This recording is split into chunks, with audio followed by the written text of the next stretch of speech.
The number of homes with equity is rising, while the number of properties with negative equity is on the decline, and the consumer credit default rates increased for the second straight month. Ahead on Wednesday's News Wrap.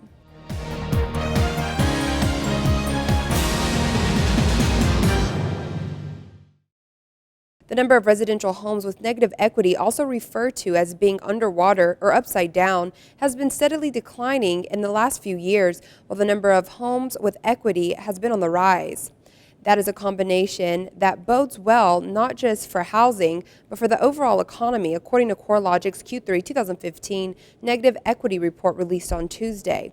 The report found that 256,000 residential properties regained equity in the third quarter, bringing the nationwide total to about 46.3 million, which calculates to approximately 92% of all homes with an outstanding mortgage. The number of residential properties with a mortgage that had negative equity as of the end of Q3 was at 4.1 million, or about 8% of all homes nationwide. This represented a decline of nearly 5% from Q2 2015 and nearly 21% from Q3 of 2014, when 5.2 million homes had negative equity. The aggregate value of the negative equity in those 4.1 million homes in Q3 was $301 billion, nearly a 12% decline from Q3 2014, when it was reported to be about $341 billion.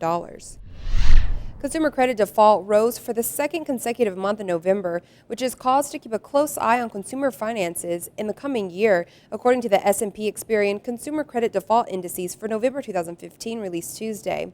The composite rate rose by 3 basis points from October to November, up to 0.97%, while the first mortgage rate crept up by 1 basis point to 0.82%, and the second mortgage rate spiked by 11 basis points up to 0.67% during the same period.